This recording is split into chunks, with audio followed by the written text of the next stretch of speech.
آج کوئی طویل تفصیلی گفتگو کرنے کی بجائے ایک ایسی حدیث جس کو اگر ہم نے یاد کر لیا زندگی بدلے گی انشاءاللہ اور اپنا فائدہ ہوگا۔ اب تک ہم بہت بڑے نقصان میں ہیں، بہت بڑے نقصان میں۔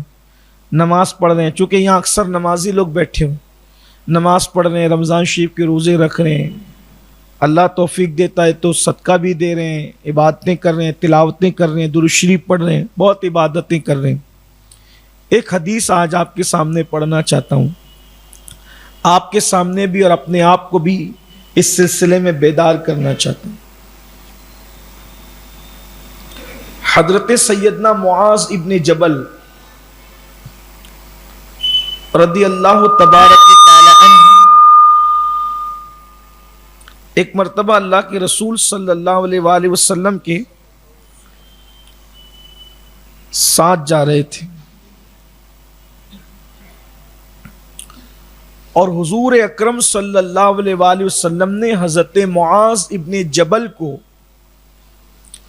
اپنے ساتھ اپنی سواری پر بٹھایا تھا۔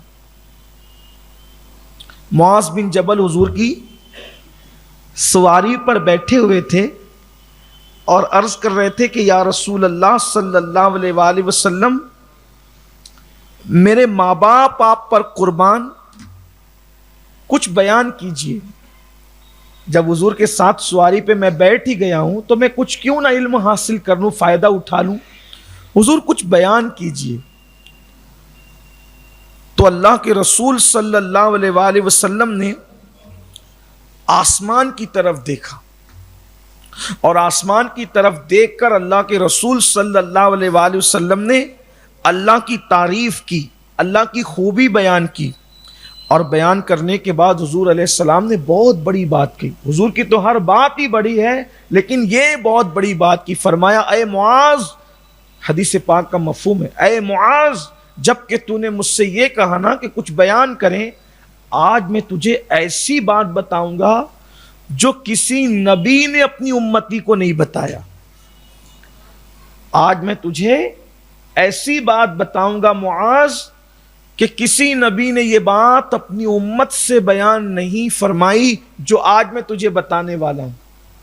یعنی آپ بتائیں کہ کتنی اہم بات اب ہونے جا رہی ہے، کتنی بڑی بات ہونے جا رہی۔ یعنی انبیاء کرام آئے لیکن کسی نبی نے اپنی امتی کو یہ بات نہیں بتائی۔ اب جو بات حضرت معاذ کو اللہ کے رسول بتانے جا رہے ہیں، اب میں اس کو پڑھوں گا، میں اس کو ساتھ لکھ کر کے لایا ہوں تاکہ کچھ چھوٹ نہ جائے، اور اس کو آپ پوری زندگی یاد رکھیے۔ پھر اللہ کے رسول صلی اللہ علیہ وآلہ وسلم نے فرمایا معاذ، جب تو ایسی بات آج سنے گا کہ کسی نبی نے اپنی امتی کو نہیں بتایا تو تیرا کام یہ ہے کہ تم اس کو سن کر اپنے پاس محفوظ کرنا، یاد رکھنا۔ اگر تم نے محفوظ کر لیا تو یہ بات تم کو بہت نفع دے گی معاذ، اور اگر تم نے سن کر محفوظ نہیں کیا تو آقا فرماتے ہیں قیامت کے دن اللہ کی بارگاہ میں پھر تمہارے لیے کوئی حجت نہیں رہے گی، یعنی تمہارے پاس پھر کوئی بہانہ نہیں رہے گا، کیونکہ تم کہہ نہیں سکو گے کہ مجھے معلوم نہ تھا۔ تو اب میں میرے آقا علیہ السلام کا وہی فرمان، جیسے سرکار نے فرمایا نا حضرت معاذ سے کہ زندگی بھر یاد رکھنا، بہت نفع ہوگا، آپ سب کو بھی کہتا ہوں اس حدیث کو زندگی بھر یاد رکھنا۔ پہلی بات تو یہ وہ حدیث ہے کہ حضور نے حضرت معاذ سے بیان یہ کہہ کے کیا کہ کسی نبی نے اپنی امتی کو یہ بات نہیں بتائی جو معاذ کو بتائی جا رہی ہے۔ کتنی قیمتی ہے یہ بات، کبھی ہوئی نہیں، اب ہو رہی ہے۔ اور پھر فرمایا کہ اس کو ہمیشہ یاد رکھنا، اگر نہیں یاد رکھو گے تو قیامت کے دن تمہارے لیے کوئی حجت نہیں ہوگی۔ صحابی کو کہا جا رہا ہے، تو ہم بھی یاد رکھیں اس حدیث کو۔ اب اللہ کے رسول بیان فرمانے جانے، اب حدیث آ رہی ہے۔ اللہ کے رسول صلی اللہ علیہ وآلہ وسلم فرماتے ہیں اللہ نے زمین و آسمان کی تخلیق سے پہلے، کہ اللہ نے زمین آسمان پیدا کرنے سے پہلے 7 فرشتوں کو پیدا فرمایا، اور ان میں سے ہر آسمان کے دروازے پر ایک فرشتے کو اللہ نے مقرر فرمایا۔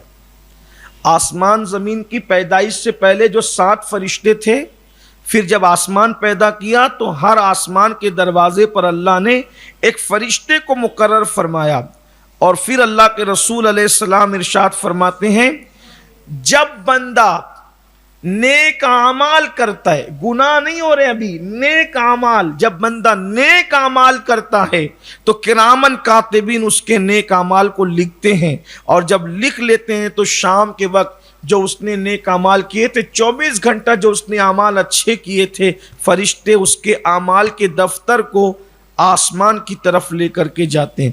جن فرشتوں کی ذمہ داری ہے وہ فرشتے اس کی نیکیوں کے دفتر کو آسمان کی طرف لے کر جاتے ہیں۔ جو نیک اعمال آپ نے کی، عبادتیں کی، ریاضتیں کی، صدقے دیے، خیرات دیے، نمازیں پڑھی، فرشتے لے کے جاتے ہیں۔ تو میرے آقا فرماتے ہیں جب نیکیوں کا اس کا دفتر آسمان کی طرف جاتا ہے تو اس کی چمک سورج کی طرح ہوتی، نیک اعمال کی چمک سورج کی طرح ہوتی ہے، اور وہ چمکتا دمکتا جو ہے وہ نیک اعمال کا وہ صحیفہ لے کر جب فرشتے پہلے آسمان پر پہنچتے ہیں، جب فرشتے پہلے آسمان پر پہنچتے ہیں تو جو پہلے آسمان کا جو فرشتہ ہے، جو وہ 7 فرشتے جن کو اللہ نے زمین آسمان کی پیدائش سے پہلے پیدا کر کے پھر آسمان بنانے کے بعد ہر آسمان کے دروازے پر ایک ایک فرشتہ مقرر کیا، تو جب یہ کرامن کاتبین کے لکھے ہوئے اعمال فرشتے سورج کی چمک کے ساتھ، جیسے سورج چمکتا ہے ایسے چمکدار اس صحیفے کو آسمان پہ لے کر کے پہنچتے ہیں، تو اس وقت تو پہلے آسمان کا فرشتہ کہتا ہے ٹھہرو، رکو، کیا ہے یہ کیا لے کے جا رہے ہو؟ تو وہ جو فرشتے اعمال نامہ لے کے جاتے ہیں وہ کہتے ہیں یہ فلاں ابن فلاں کے اعمال ہیں، جیسے کہ یہ عبداللہ کے اعمال ہے، عبد الرحمن کے اعمال ہے، اور اس نے یہ نیکیاں کی ہے، ہم اس کو اللہ کی بارگاہ میں لے کے جا رہے ہیں۔ تو جیسے ہی پہلے آسمان کے فرشتے کے پاس پہنچ کر کے کہتے ہیں کہ یہ فلاں ابن فلاں کے اعمال ہے، تو اللہ کے رسول فرماتے ہیں کہ وہ فرشتہ کہتا ہے کہ اس کے اعمال کو اس کے منہ پہ مار دو۔ یعنی پہلے آسمان پہ اس کے نماز روزے نیکی وغیرہ پہنچی اور وہ فرشتہ وہی روک لیتا ہے پہلے آسمان، حالانکہ وہ چمک رہے تھے سورج کی طرح، اور جیسے ہی وہاں پہنچے تو اللہ کا فرشتہ کہتا ہے اس کو اس کے منہ پہ مار دو۔ اور پھر وہ فرشتہ کیا کہتا ہے پتہ ہے؟ وہ فرشتہ کہتا ہے اللہ اس کی مغفرت نہ کرے، اللہ اس کی مغفرت نہ کرے، اس کے اعمال اس کے منہ پہ مار دیے جائیں، آگے نہ لیے جائیں۔ کیوں؟ اب اس کے اعمال کیوں ضائع کیے جا رہے ہیں، اس کیوں منہ پہ مارے جا رہے ہیں؟ وہ کہتا ہے اس شخص کے نام اعمال اللہ کے پاس کیسے پہنچ سکتے ہیں جو عبادت تو کرتا ہے اور ساتھ ساتھ لوگوں کی غیبت بھی کرتا ہے، یعنی صرف غیبت کی وجہ سے پہلے آسمان سے اس کا نام اعمال واپس ہو جاتا ہے۔ ادھر ہم سوچ رہے ہیں واہ میں تو نمازی ہوں، میں تو تہجد گزار ہوں، میں تو قرآن پڑھ رہا ہوں، میں تو صدقہ دے رہا ہوں، میں تو خیرات دے رہا ہوں، لیکن دن میں کسی کی غیبت کی تھی، اسی کی وجہ سے وہ نام اعمال واپس کر دیا جاتا ہے۔ کتنا نقصان! میں سمجھتا ہوں آج کے اس دور میں الا ماشاءاللہ شاید ہی کوئی شخص غیبت سے محفوظ، غیبت سے بچ ہی نہیں پا رہا ہے انسان، وہ اس کی غیبت، وہ اس کی غیبت اور غیبت۔ اچھا کچھ لوگ ابھی اتنے پرہیزگار پیدا ہو گئے، کہتے ہیں میں غیبت کی نیت سے نہیں کہہ رہا ہوں، میں تو بس صرف بتانے کے لیے کہہ رہا ہوں۔ تو پھر غیبت کس چڑیا کا نام ہے؟ پھر غیبت کہتے ہیں کس کو ہے؟ عورتیں بھی کہتی ہیں اللہ توبہ، یہ ہماری نیت غیبت کی نہیں، تو اللہ توبہ تمہاری نیت غیبت کی نہیں، تو آپ کی نیت سے کیا ہوتا ہے؟ آپ غیبت تو کر ہی رہے۔ اگر کوئی بندہ غلاظت پر چاندی کا ورق چڑھا دے تو وہ غلاظت چاندی تو نہیں بن جائے گی، یعنی اس کا مطلب ہم اپنے آپ کو تباہ کر رہے ہیں۔ اس کے پیچھے بیٹھ اس کی برائی کر، اس کے پیچھے بیٹھ اس کی برائی کر، یہ بہت ہو گیا۔ اسی لیے لوگوں کی زبان میں تاثیر نہیں، دعاؤں میں تاثیر نہیں، چہروں پر وہ رعنائیاں نہیں ہیں جو ایک مومن کے چہرے پہ ہونی چاہیے، کیونکہ اس کے جس کے منہ پہ عبادت پھینک ماری جا رہی ہے اس کے چہرے پہ رونق کیسے، نور کیسے؟ تو غیبت والے تو پہلے ہی آسمان سے ناکام ہو گئے. اللہ سے دعا کرو اللہ ہم سب کو معاف کرے، آئندہ سے اللہ ہماری حفاظت کرے. اچھا تھوڑا یہ بھی بتا دیں کہ غیبت کسے کہتے؟ کسی مومن غیر فاسق کے پیٹھ پیچھے ایسی بات کہنا کہ اگر اس کے منہ پہ کہتے تو اس کا دل دکھتا، یا اگر یہ بات اس تک پہنچے تو اس کا دل دکھے گا، اس کو غیبت کہتے. اس کی آنکھ تو چھوٹی تھی، وہ تو کالا ہے، وہ تو چھوٹی انگلی والا ہے، وہ تو اپنے آپ کو بڑا ہوشیار سمجھتا ہے، وہ تو بڑا دیڑ شانہ ہے، پتہ نہیں اپنے آپ کو کیا سمجھتا ہے، اس کی آستین تو چھوٹی تھی، اس کا کپڑا صحیح نہیں سلا ہوا ہے. یہ سب چیزیں غیبت. اللہ ہم سب کی حفاظت. ابھی ہم سوچتے ہیں کہ ہم عبادت گزار ہیں، لیکن وہاں جائیں گے تو پورا سناٹا ہی سناٹا ہوگا، کیونکہ پہلے ہی آسمان سے اعمال واپس ہو.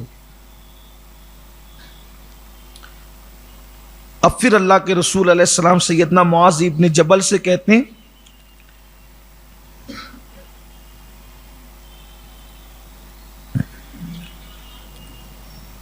کہ وہ تو ناکام ہو گیا جس نے غیبت کی، تو اس کو تو پہلے ہی آسمان سے اس کا نام اعمال لوٹ گیا. لیکن کچھ دوسرے ایسے ہوتے ہیں کہ پہلے آسمان سے اس کا نام اعمال گزر جاتا ہے، یعنی اس نے کسی کی غیبت نہیں کی ہوتی ہے اور پہلے آسمان سے اس کا نام اعمال گزر جاتا ہے، یہاں تک کہ اس کا نام اعمال دوسرے آسمان پہ پہنچ جاتا ہے.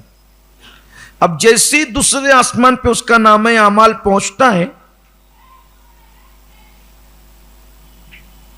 تو جو دوسرے آسمان کا فرشتہ دربان وہ کہتا ہے کہاں جا رہے ہو؟ تو نام اعمال لے جانے والے فرشتے کہتے ہیں فلاں ابن فلاں کا نام اعمال ہے، ہم اس کو لے کر کے جا رہے ہیں.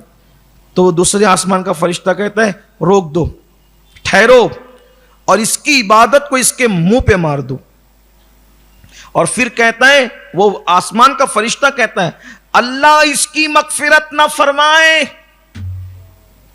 فرشتہ کہہ رہا ہے، عبادت جا رہی ہے پہلے آسمان سے گزر کے دوسرے آسمان تک، اور فرشتہ کہتا ہے اللہ اس کی مغفرت نہ فرمائے، اس کی بخشش نہ فرمائے، اس کی عبادت اس کے منہ پہ مارو. کیوں؟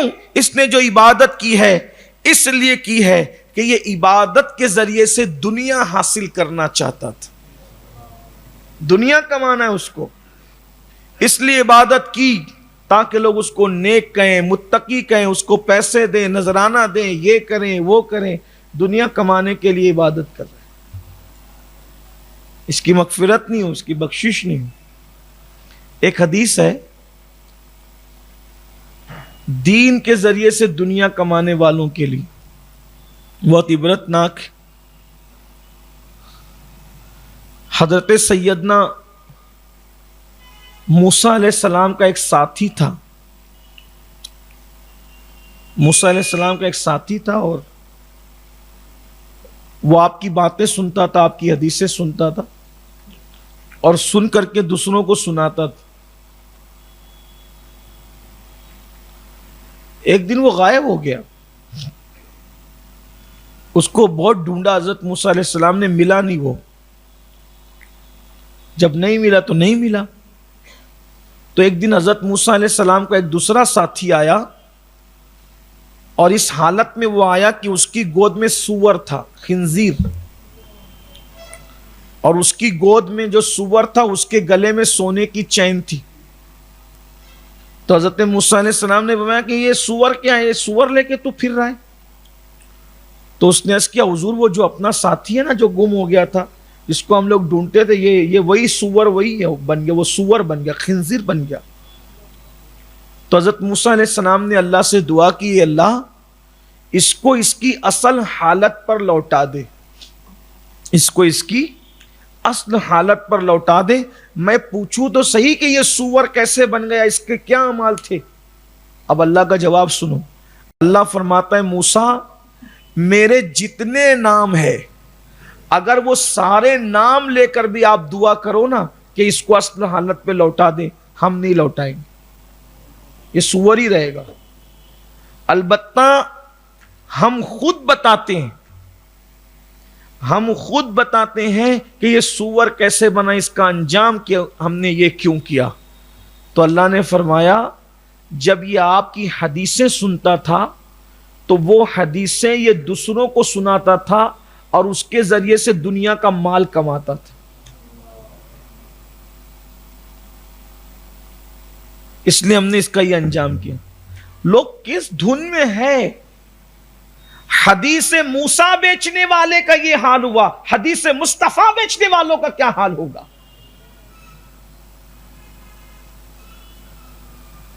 غور فرمائیں، کیا کہاں ہے لوگ؟ عبادتیں بھی ہو رہی ہے تو دنیا کمانے کے لیے، دنیا داری کے لیے، دوسرے آسمان سے اس کی عبادت بھی لوٹا دی جائے گی. پھر اللہ کے رسول صلی اللہ علیہ وآلہ وصحبہ وبارک وسلم ارشاد فرماتے ہیں، اے معاذ، لیکن کچھ لوگ ایسے بھی ہوں گے کہ کسی کا نام اعمال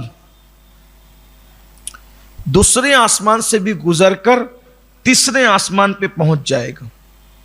یعنی کہ 2 آسمانوں سے گزر گیا اور فرماتے ہیں تیسرے آسمان پر اس کا نام اعمال پہنچ جائے گا، لیکن جیسے ہی تیسرے آسمان پہ نام اعمال پہنچے گا تو تیسرے آسمان کا دربان کہے گا روکو روکو، اس کا نام اعمال یہیں روکو. اور پھر وہ فرشتہ تیسرے آسمان کا کہے گا اللہ اس کی کبھی مغفرت نہ فرمائے. فرشتہ اس کے لیے دعا کرے گا اللہ اس کی کبھی مغفرت نہ فرمائے، اس کا نام اعمال جتنی نیکیاں ہیں اس کے منہ پہ مار دو. تیسرے آسمان پہ اس کا نام روک لیا جائے گا اور اس کا نام اعمال اس کے منہ پہ مار دو، اللہ اس کی کبھی مغفرت نہ فرمائے. آگے نہیں جانے دیں گے اس کے نام اعمال کو. کیوں؟ تو فرشتہ کہے گا یہ لوگوں کے ساتھ تکبر اور گھمنڈ سے پیش آتا تھا، اس لیے اس کا عمل نہیں جانے دیں گے آگے کی طرف. اللہ تک جا ہی نہیں رہے سجدے. ایک کی غیبت کی وجہ سے عبادتیں روک لی گئی، دوسرے کی دنیا کے حصول کے معاملے میں روک لی گئی، تیسرے کا حال یہ کہ وہ گھمنڈ کرتا تھا، تکبر کرتا. آپ دیکھیے لوگ کتنے گھمنڈی ہیں. دنیا میں 2 ہی لوگ تو ہیں، یا کوئی پاکھنڈی ہے یا کوئی گھمنڈی ہے. مخلص کہاں ہے؟ الا ماشاءاللہ، وہ بہت کم لوگ ہیں. یا تو لوگ گھمنڈ کر رہے ہیں یا تو لوگ پاکھنڈ کر رہے ہیں، عاجزی کا ڈھونگ رچاتے ہیں، عاجزی کرتے نہیں، تو وہ تو پاکھنڈی لوگ ہیں. وہ کہیں گے نہیں میں سب سے حقیر ہوں. اور اگر کہہ دیں آپ ایک مرتبہ کہ آپ حقیر ہیں تو پھر دیکھیں کیسے تن بدن میں آگ لگتی. نہیں میں تو بہت چھوٹا علم ہوں، مجھے کوئی علم نہیں ہے. کوئی جاہل کہہ دے تو پھر دیکھو جناب کا کیا حال ہوتا ہے.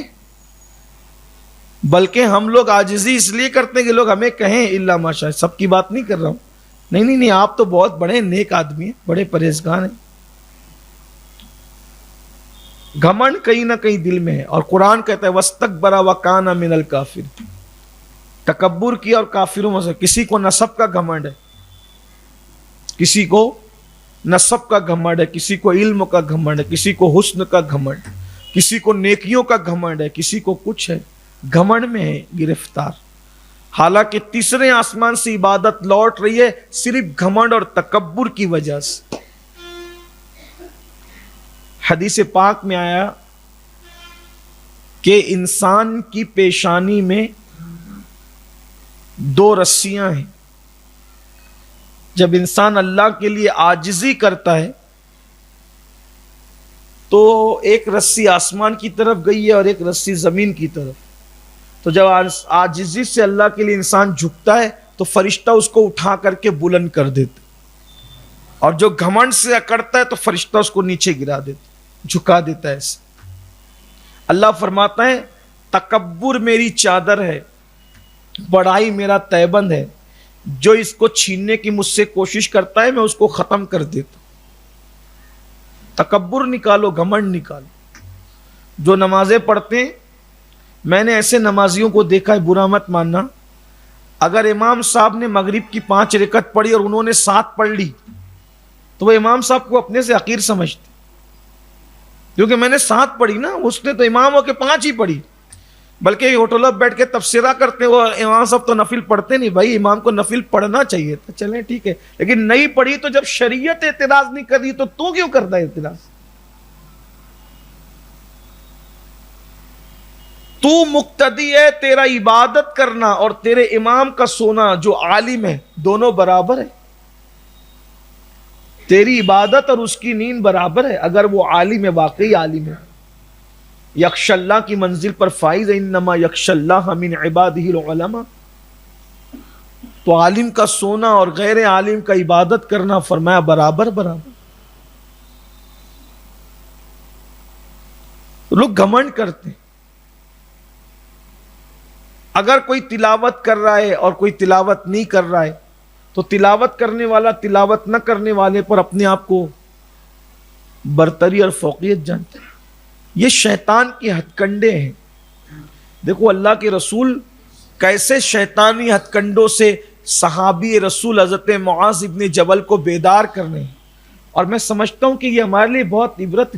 حضور کے ہر امتی کو یہ حدیث یاد ہونی چاہیے کہ پہلے آسمان سے غیبت کی وجہ سے اعمال منہ پہ مار دیے گئے, دوسرے آسمان پر سے جو ہے وہ دنیا کو دکھاوے کے لیے ریاکاری کی وجہ سے اعمال مار دیے گئے, تیسرے آسمان سے تکبر اور گھمنڈ کی وجہ سے عاجزی اختیار کرو. کتنی بھی عبادت کر لو عاجزی یہ کرو, یا اللہ میری اوقات کیا ہے کہ میں تیری عبادت کرتا اگر تو توفیق نہ دے. اور پھر ایک بات یہ بھی یاد رکھو یار, کتنی بھی عبادت کر لی تو کیا ضروری ہے کہ یہ قبول ہو؟ اگر وہ رد کر دے تو کون پوچھنے جائے گا؟ کوئی ہے اس سے پوچھنے والا؟ اور پھر سوچو تو صحیح, جب ہم روز مرہ کے کام کرتے تو اتنی غلطی کرتے تو ہماری عبادتوں میں کتنی غلطیاں ہوتی ہوگی. میں نے کئی جگہ پہ یہ بات کہی, آج آپ کے اپنے مرکز پہ بھی کہتا ہوں, اگر ایک واقعی مضبوط عالم اور مفتی, جو واقعی عالم اور مفتی ہو, اپنا صرف وضو چیک کرے نا تو ہمارا وضو صحیح نہیں ہوگا. اگر ہمارا غسل چیک کر لے تو کئی لوگوں کا غسل بھی ٹھیک نہیں ہوگا. تو میرے بھائی جب عالم اور مفتی اگر ہمارا وضو اور غسل چیک کرے تو ہم ناکام ہو جائیں گے. جب یہ چیزیں اللہ چیک کرے گا تو کیا حال ہوگا؟ سوچو تو صحیح. کتنے لوگوں نے ان کو صرف اسی لیے کنارے پہ لگا دیے گا کہ تو کیا تہجد پہ ناز کرتا تھا, تیرا تو وضو ہی صحیح نہیں تھا, تیرا تو غسل ہی صحیح نہیں تھا. کیا ہوگا اس کا؟ علماء سے پوچھو غسل میں کیسی احتیاط ہے. صدر العلماء علامہ غلام جیلانی میٹھی رحمت اللہ علیہ فرماتے ہیں, آدمی بیٹھ کے غسل کرے نا تو انہوں نے اعضاء کے نام لکھے. میں مسجد میں بیٹھا ہوں اس لیے اعضاء کے نام نہیں لوں گا, کہ جب تک وہاں تک ہاتھ ڈال کے نہیں دھوئیں گے آپ, وہ بیٹھ کر غسل کرنے یا کھڑے ہو کے غسل کرنے میں وہاں سے پانی بہ ہی نہیں پاتا ہے. انہوں نے کچھ اعضاء کے باضابطہ نام گنا ہے. لیکن اگر آپ کو پڑھنا ہے تو آپ بار شریعت دیکھیں اور نظام شریعت دیکھیں, آپ کو پتہ چلے گا. تو ان کتابوں کو پڑھ کے احساس ہوتا ہے, بار شریعت نظام شریعت جیسی کتابوں کو پڑھ کے احساس ہوتا ہے, لگتا ہے کہ جیسے ہم ہے کہاں.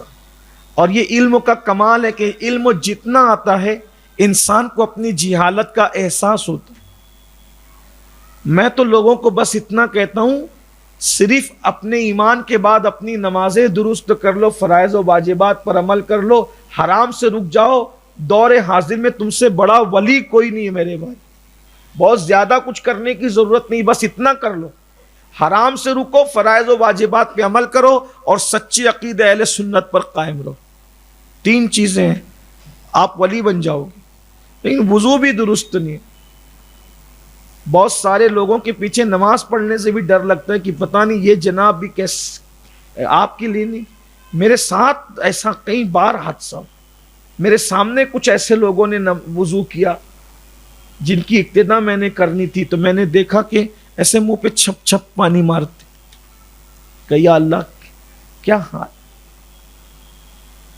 عقابوں کے نشیمن پر ہے زاگوں کا بسیرا. صرف قرآن حفظ کر لینے سے آپ امام تو نہیں بن جاتے نا, جب تک کہ آپ نماز کو صحیح طریقے سے پڑھانا نہ جائیں. اب اس سے سن کر کے آپ امام کے پیچھے مت لگ جانا, آپ کی بات نہیں کر رہا ہوں. چونکہ یہاں کچھ طلبہ بیٹھے ہوئے، مجھے ان کی طرف مخاطبت ہے کہ آپ کچھ مسائل سیکھیں. اسی لیے آج کے دور میں امامت کے لیے اس کو آگے کیا جاتا ہے جس کی آواز سریلی ہو، اور پہلے امامت کے لیے اس کو آگے کیا جاتا تھا جو مسائل کا جاننے والا زیادہ.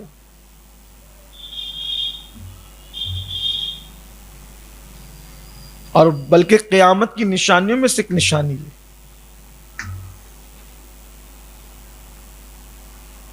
حضور مفتی اعظم رحمۃ اللہ علیہ زیادہ تر وقت اپنی زندگی میں تراویح حضرت مفتی جہانگیر صاحب رحمۃ اللہ علیہ کے پیچھے ادا کرتے تھے، کیونکہ وہ مفتی بھی تھے اور حافظ قرآن بھی تھے.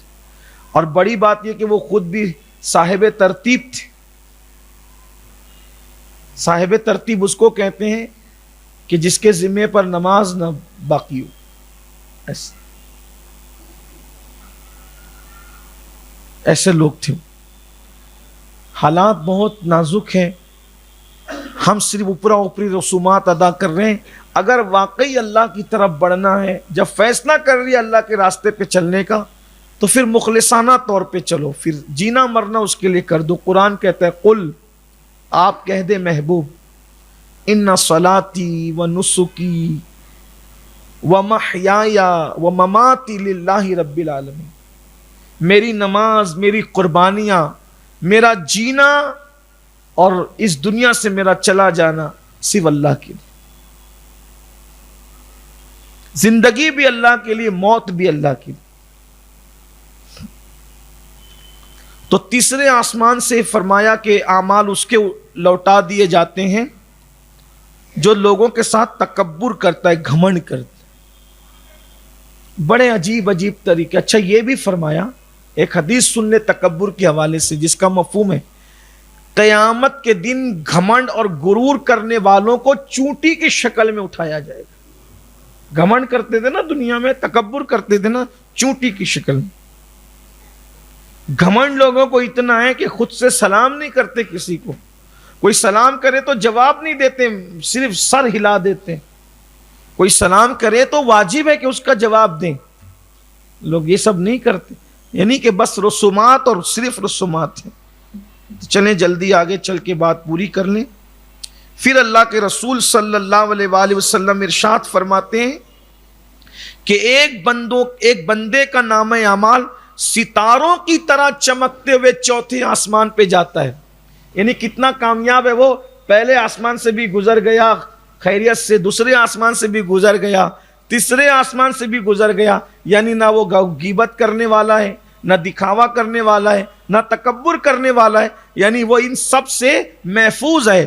اب آقا فرماتے ہیں ستاروں کی طرح چمکتا ہوا نامہ اعمال جب چوتھے آسمان کی طرف جاتا ہے تو چوتھے آسمان کا فرشتہ جو دربان ہے وہ کہتا ہے ٹھہرو، رکو، اور اس عمل کرنے والے اس کے عمل کو اس کے منہ پہ مار دو، اللہ اس کی مغفرت نہ فرمائے. وہ بھی یہی دعا کرتا ہے، اللہ اس کو نہ بخشے، اس کی مغفرت نہ فرمائے.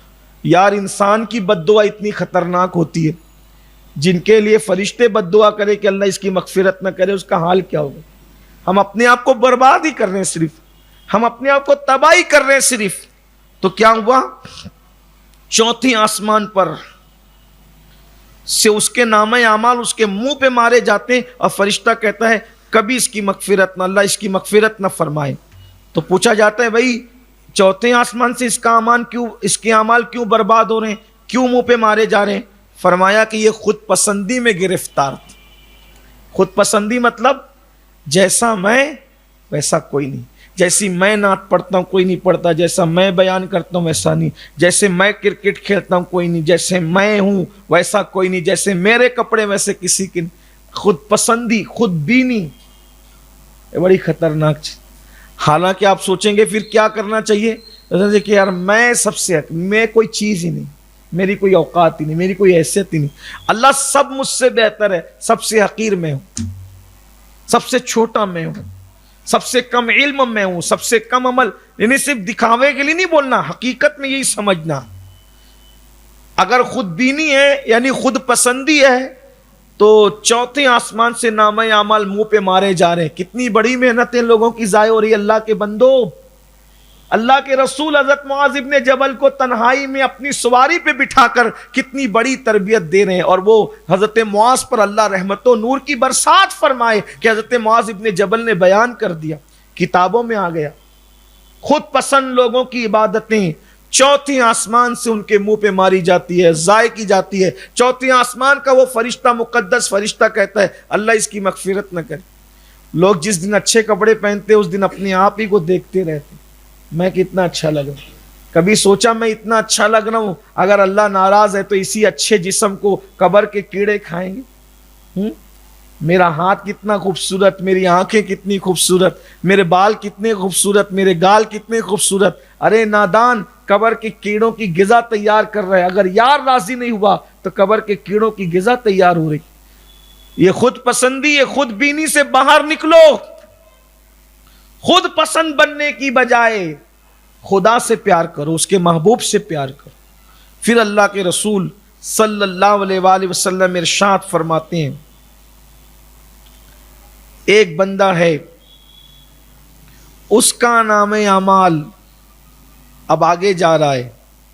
اللہ کے رسول علیہ الصلوۃ والتسلیم فرماتے ہیں 5ویں آسمان تک اس کا نام اعمال پہنچ جاتا ہے، اور جب 5ویں آسمان پہ اس کا نام اعمال پہنچتا ہے تو وہ 5ویں آسمان کا دربان کہتا ہے رکو، ٹھہرو، اس عمل کرنے والے کا عمل اس کے منہ پہ مار دو، اور پھر کہتا ہے اللہ اس کی مغفرت نہ فرمائے۔ جب پوچھا جاتا ہے بھائی اس کا نام اعمال کیوں ضائع کیا جا رہا ہے، تو کہا کہ یہ وہ ہیں جو علم دین حاصل کرنے والے اور نیک بندوں کے ساتھ حسد کرتا تھا۔ یعنی اللہ کے جو نیک بندے ان سے جلتا تھا، یہ علم دین حاصل کرنے والے طالب علموں سے حسد کرتا تھا، یہ اس لیے اس کا نام اعمال اس کے منہ پہ مار دیا جائے۔ دیکھو آج حسد کا بازار کیسے، جلیسی کیا ہے، اس کے اچھے کپڑے دل میں جلن، اس کی عزت دل میں جلن، حسد دل سے نکالو۔ آقا فرماتے ہیں صلی اللہ علیہ وآلہ وسلم حسد نیکیوں کو ایسے کھا جاتا ہے جیسے آگ لکڑی کو کھا جاتی، کوئی فائدہ نہیں حسد کا، جلن کا۔ کسی کے یہاں بیٹے پیدا ہو رہے تو جلن ہو رہی، کسی کی بچے کو اچھے رشتے آ رہے تو جلن ہو رہی۔ تو فرشتہ کہتا ہے کہ یہ علم دین حاصل کرنے والے اور نیک لوگوں کے ساتھ حسد کرتا تھا اور ان کے حق میں برے الفاظ زبان سے نکالتا تھا، اس لیے اس کے نام اعمال کو یہاں سے میں آگے نہیں جانے دوں گا۔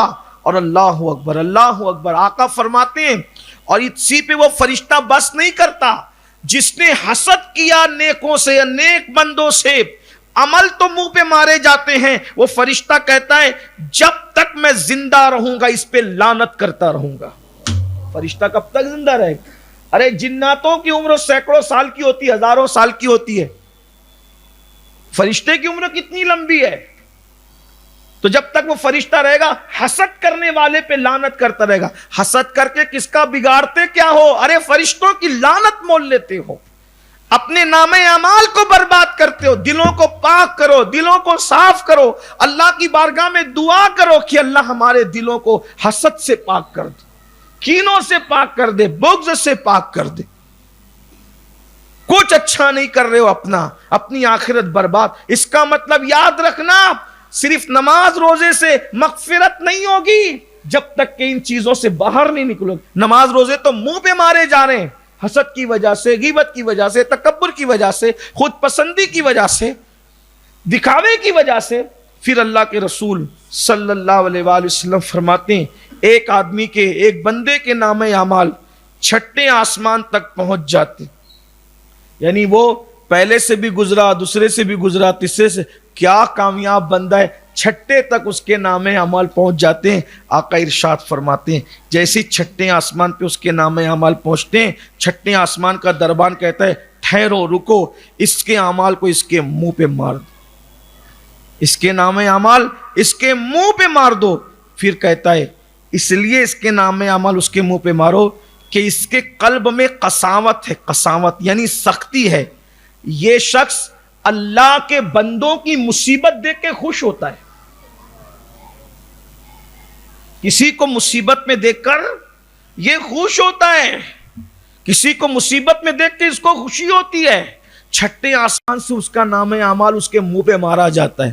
آج دیکھو اگر کسی سے اپنی نہیں پٹتی، انبن ہو گئی، بیمار ہے تو ہمیں خوشی ہوتی، مر جائے تو خوشی ہوتی، اس کے بچے بگڑ جائے تو خوشی ہوتی. سن لو، فرمایا گیا جو کسی کی مصیبت میں ہنسے گا، خوش ہوگا، مرنے سے پہلے پہلے اللہ اس کو اسی مصیبت میں گرفتار فرمائے گا، مبتلا فرمائے گا. یہ دین ہے. اللہ کے رسول صلی اللہ علیہ وآلہ وسلم صحابہ کو سکھا رہے ہیں. یعنی اگر عبادتوں کی قبولیت چاہتے ہو تو کسی کو مصیبت میں دیکھ کے خوش نہ ہوا کرو، بلکہ مومن کی شان تو یہ ہے، خنجر چلے کسی پر تڑپتے ہیں ہم امیر، سارے جہاں کا درد ہمارے جگر میں. اور یہ رحمت للعالمین سے دل کا کنیکشن جڑنے کی نشانی ہے. حضور اکرم صلی اللہ علیہ وآلہ وسلم سے عشق کی علامت یہ ہے کہ کسی کو بھی مصیبت میں دیکھو بے چین ہو جاؤ، تڑپ. اللہ کے رسول علیہ السلام تو کافروں کی تکلیف بھی نہیں دیکھ سکتے.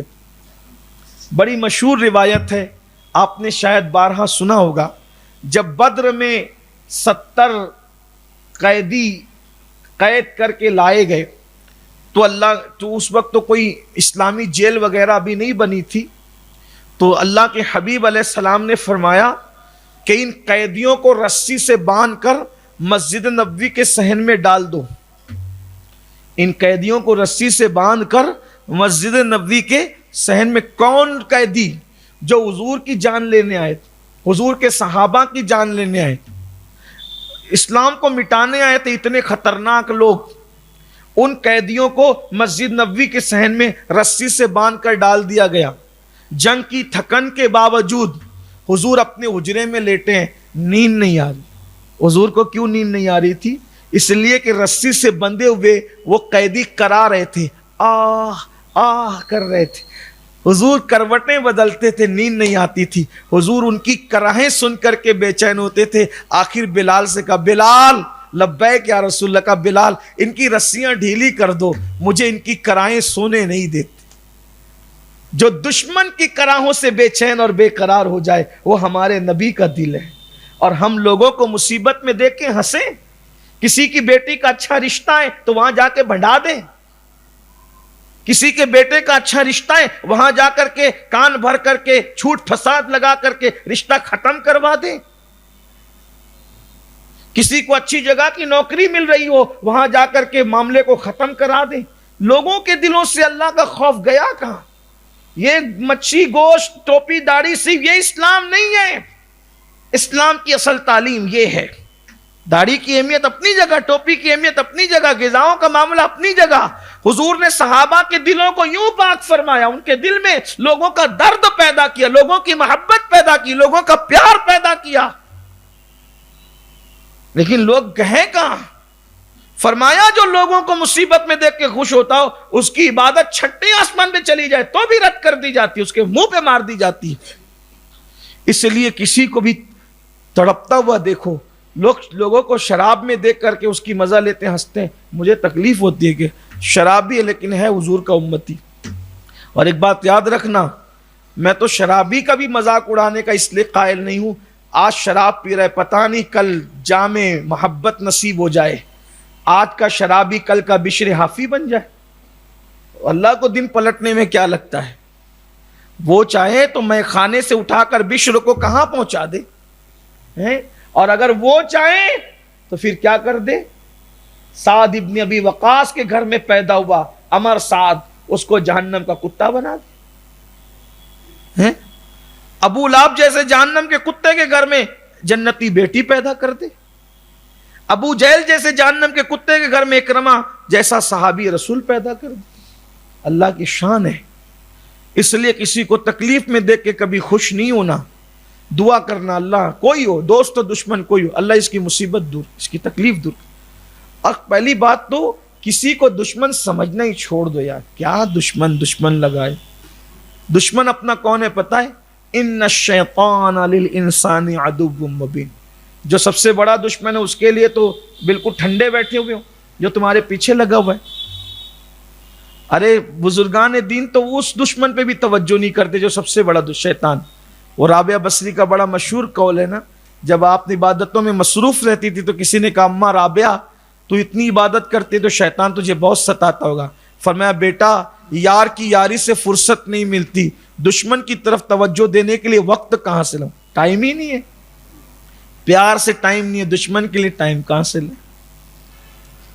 تو جو لوگ جیو جینے کا سلیقہ سیکھو, اور کسی کو مصیبت میں دیکھ کر تکلیف میں دیکھ کر کبھی خوش نہیں ہونا, ورنہ چھٹے آسمان سے اعمال واپس جائیں.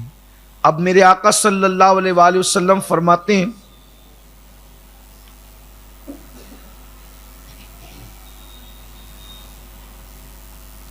آقا فرماتے ہیں ایک بندہ وہ ہے جس کے اعمال 7ویں آسمان تک چلے جاتے ہیں. اس کے نام اعمال 7ویں آسمان پہ پہنچتے ہیں تو 7ویں آسمان کا فرشتہ کہتا ہے رکو ٹھہرو, اور اس کا اعمال نامہ بھی اس کے منہ پہ مار دو, یہ قبول نہیں ہوگا, میں آگے نہیں جانے دوں گا. تب وہ فرشتے سے پوچھا جاتا ہے بھئی یہ کیوں جو وہ اب رد ہو رہا ہے؟ تو وہ فرشتہ کہتا ہے یہ اس لیے نام اعمال کرتا تھا کہ اس کی نیکیوں کی وجہ سے شہر بشہر اس کی شہرت ہو, لوگ اپنی مجالس میں اس کا چرچا کریں, لہذا میں اس کے نام اعمال کو آگے نہیں جانے دوں گا. 7ویں آسمان سے صرف نام کے لیے جو عبادت کرتے تھے اس کے نام اعمال کی عبادتوں کی جو ہے وہ دفتر ہوں گے اس کے منہ پہ مار دیے جائیں گے. آج کل لوگ ہم لوگوں سے کہتے ہیں ذرا سا ہمارا نام لے لینا. اللہ کے بندو حضور حافظ ملت فرمایا کرتے تھے کام کرو نام خود بخود ہو جائے گا. صرف شہرت کے لیے, مجلسوں میں تذکرے کے لیے. اچھا پہلے بزرگوں کا طریقہ یہ تھا کوئی ان کا نام لے کے ان کی تعریف کرتا تھا تو وہ لرز جاتے تھے, اللہ کہیں میری محنت کا صلہ مجھے یہاں تو نہیں دے دیا جا رہا ہے اور وہاں مجھے روک تو نہیں دیا جائے گا کہ میں نے دنیا میں دے دیا, آخرت میں تیرے لیے کچھ نہیں ہے. اور یہاں عبادتیں اس لیے ہو رہی کہ لوگ ہمیں تہجد گزار کہیں. ارے رشتے جاتے ہیں تو ماں باپ کہتے ہیں میرا بیٹا تو نماز بھی پڑھتا ہے, میرا بیٹا نمازی ہے, دیندار ہے. یہ کوئی تعارف ہے؟ جو مسلمان ہوگا وہ تو نمازی ہوگا ہی ہوگا, جو مسلمان ہوگا وہ دیندار ہوگا ہی ہوگا, لیکن حالات دیکھیں کیسے بدل گئے.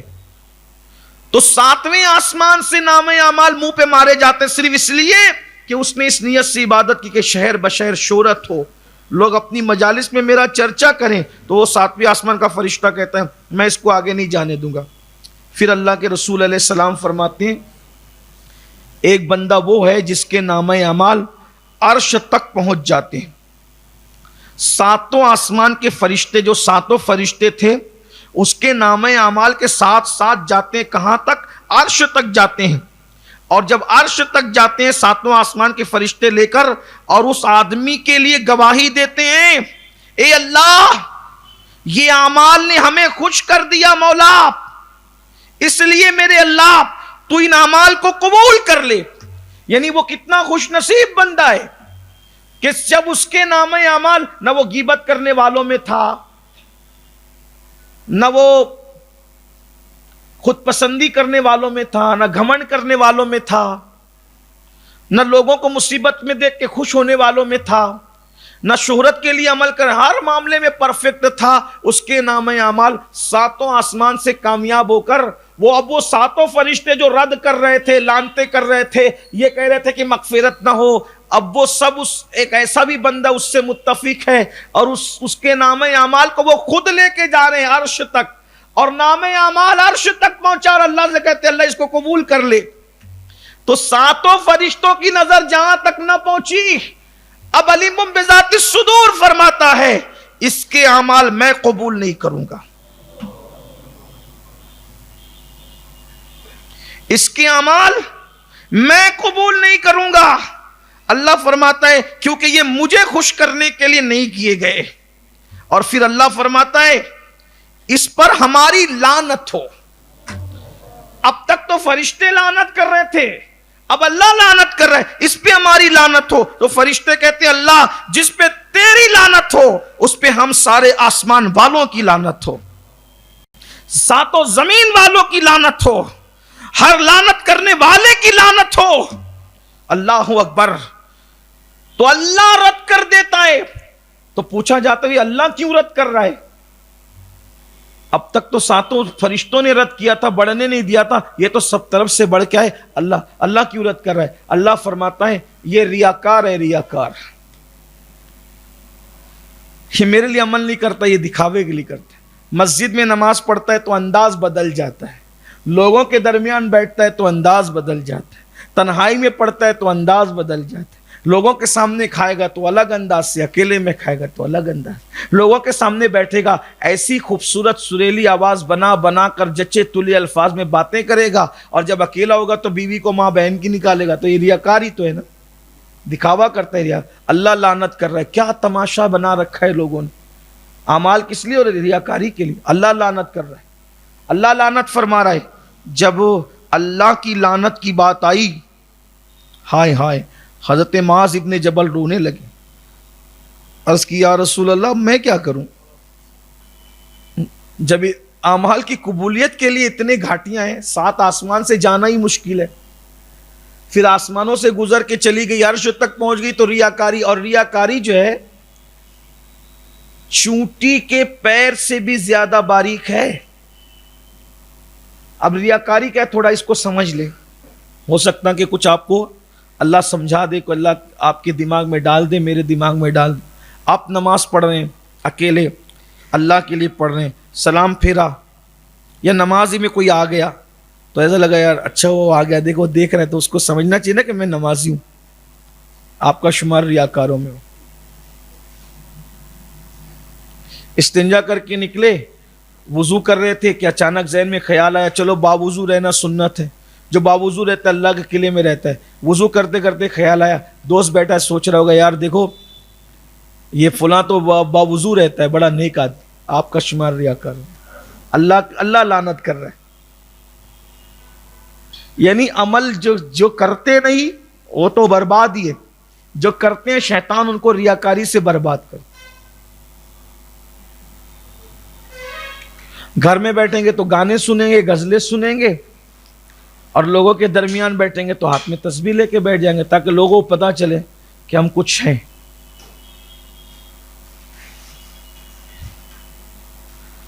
انسان اپنے آپ کو برباد کرے، اور اعمال کی وجہ سے فرشتوں نے لعنت کی، ریاکاری کی وجہ سے اللہ نے لعنت۔ اسی لیے مولا کائنات فرماتے ہیں لوگ عمل میں محنت کرتے ہیں، میں قبولیت کے لیے محنت، تھوڑا ہو مگر اللہ کے لیے تھوڑا ہو۔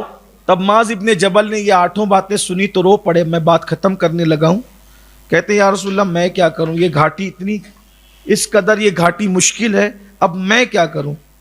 اب اللہ کے رسول جو ہے طریقہ بتا رہے ہیں، فرماتے ہیں معاذ تم اپنے نبی کی اقتدا کرو، یعنی تم اپنے نبی کی اقتدا کرو۔ اس کا مطلب میں آپ کو بالکل کھلے طور پہ واضح بتا دوں، آئیڈیل نبی کو بناؤ، حضور کو بناؤ، حضور کی زندگی پڑھو، حضور کی سیرت پڑھو، حضور کو آئیڈیل بناؤ تاکہ آپ ان ساری چیزوں سے نکلو۔ تو فرمایا پہلی چیز، اب ذرا دھیان رکھنا، پہلی چیز اپنے نبی کی اقتدا کرو، نمبر 2 ایمان پر قائم رہو، دین پر ایمان پر قائم رہو، نمبر 3 عمل تھوڑا ہی کرو، عمل تھوڑا ہی کرو مگر اپنے بھائیوں کے خلاف، مسلمانوں کے خلاف زبان مت کھولو۔ آ گئی نا وہ بات جو میں نے شروع میں کہی تھی، کسی کے خلاف غیبت نہ کرو، عمل تھوڑا کرو، کم کرو گے چلے گا۔ اس وقت تو پوری دنیا کی نگاہ کس کی طرف ہے؟ عمل زیادہ، عمل زیادہ۔ حضور فرما رہے عمل میں تقصیر ہو چلے گا، عمل میں کمی ہو چلے گا۔ اپنے مسلمان بھائیوں کے خلاف بولنا بند کرو، ان کے خلاف نہ بولو، کوئی بات نہ کرو، حضور فرما رہے نمبر 1 نبی کی اقتدا کرو، ایمان پر قائم رہو، عمل تھوڑا کرو مگر اپنے بھائیوں کے خلاف زبان نہ کھولو، اپنے بھائیوں کی مذمت کو اپنے تقدس کا ذریعہ نہ بناؤ، یعنی دوسروں کی برائی کر کے اپنی آپ کو مقدس نہ کہو۔ مطلب کیا؟ ارے وہ تو باوضو نہیں رہتا، الحمدللہ فقیر کی تو عادت باوضو رہنے، اس کو گرا دیا، خود کو بڑا کر دیا، کہا یہ نہ کرو۔ ارے وہ تو جماعت سے نماز ہی نہیں پڑھتے، الحمدللہ یہاں تو 30 سال ہو گئے، کبھی ہماری تکبیر اولیٰ بھی فوت نہیں، کہا یہ نہ کرو۔ اگر اللہ تمہیں توفیق دے رہا ہے تمہارا مقدر ہے، لیکن دوسروں کو مذمت نہ کرو، اگر اللہ نے مقام دیا ہے تو مذمت نہ کرو۔ فرمایا اپنے بھائیوں کی مذمت کر کے اپنے تقدس کا ذریعہ نہ بناؤ۔ پھر فرمایا اپنے بھائیوں کو گرا کر بلندی حاصل نہ کرو۔ دیکھ لو، اگر آخرت کو برباد ہونے سے بچانا ہے، اس خدا کی عزت کی قسم، اگر کروڑوں روپیے لے کر کے کوئی بندہ یہ باتیں دے تو سستی ہے، کیونکہ اس میں آخرت کا بھلا ہے، اور میرے آقا علیہ السلام نے مفت میں دیا۔ میرے امام کہتے ہیں وہ تو نہایت سستا سودا بیچ رہے ہیں جنت کا، ہم مفلس کیا مول چکائے، اپنا ہاتھ ہی خالی۔ اگر اعمال برباد ہونے سے بچانا ہے، فرماتے ہیں اپنے نبی کی اقتدا کرو، ایمان پہ قائم رہو، عمل کم ہو چلے گا لیکن بھائیوں کے حق میں زبان، بھائیوں سے مراد مسلمان بھائی، یعنی آدم کا جو بھی بیٹا مسلمان ہے وہ آپ کا بھائی ہے۔ انما المؤمنون اخوہ، تمام مومنین آپس میں بھائی بھائی، اپنے ایمان والے بھائیوں کے خلاف زبان نہ کھولو۔ اور پھر فرمایا دوسروں کے حق میں زبان کھول کر اپنے بھائیوں کی مذمت کر کے اپنے تقدس کا ذریعہ نہ بناؤ، اپنے بھائیوں کو گرا کر بلندی حاصل نہ کرو۔ آج کل کیا ہو گیا؟ یہ ہٹے گا تو میں اس کی جگہ کھڑا رہوں گا، اس کو گراؤں گا تو میں اٹھوں گا، اس کا کاروبار ڈھپ کروں گا تو میری دکان چلے گی۔ حضور نے فرمایا یہ سب مت کرو، کسی کو گرا کر کبھی کھڑے ہونے کی کوشش مت۔ وجہ اللہ کی شان یہ ہے، اللہ تجھے بھی کھڑا کر سکتا ہے، اس کو بھی کھڑا کر سکتے ہیں۔ تیرے جیسے کروڑوں کو کھڑا کر دے اس کا کیا بگڑتا ہے؟ تو پھر گرا کے کیوں کھڑا ہوتا ہے؟ گرا کے کیوں کھڑا ہوتا ہے؟ سب کو عزت ملنی چاہیے، سب کو شان ملنی چاہیے، سب کو مقام ملنے چاہیے، سب کو مرتبے ملنے چاہیے۔ تو حضور علیہ السلام نے فرمایا اپنے بھائیوں کو گرا کر بلندی حاصل نہ کرو، اور پھر فرمایا لوگوں کو دکھانے کے لیے عمل نہ کر، عمل صرف اللہ کے لیے، بس یار راضی ہو۔ کوئی بھی عمل کرو اللہ کو راضی کرنے کے لیے کرو۔ اگر تم نے یہ کر لیا تو تمہاری دنیا بھی کامیاب ہے اور تمہاری آخرت بھی کامیاب۔ اعمال کی قبولیت کا انحصار ان باتوں میں۔ اس حدیث کو زندگی بھر یاد رکھو۔ اللہ پاک سب سے پہلے مجھے آپ سب کو عمل کی توفیق عطا فرمائے۔ حدیث کا آخری حصہ زندگی بھر، یا پوری حدیث یاد رکھنا، لیکن حدیث کا آخری حصہ خاص طور پہ اقتدائے رسول، ایمان پر قائم رہنا، عمل تھوڑا ہو مگر کسی مسلمان بھائی کی مذمت نہ ہو، اس کے خلاف نہ ہو۔ پھر اس کے بعد آقا ارشاد فرماتے ہیں کیا کہ دوسرے کی مذمت کر کے خود کو مقدس نہ بناؤ، خود کسی کو گرا کر خود کھڑے ہونے کی کوشش نہ کرو، اور عمل کوئی بھی کرو صرف اللہ کے لیے کرو، اللہ کو راضی کرو۔ واللہ ورسولہ احق ان یرضوا، اللہ اس کا رسول اس بات کے زیادہ حقدار ہے انہیں راضی کیا جائے۔ اللہ تعالیٰ اعمال کی توفیق دے، اعمال قبول فرمائے، ہماری کمیوں کو اللہ تبارک و تعالیٰ دور فرما دے۔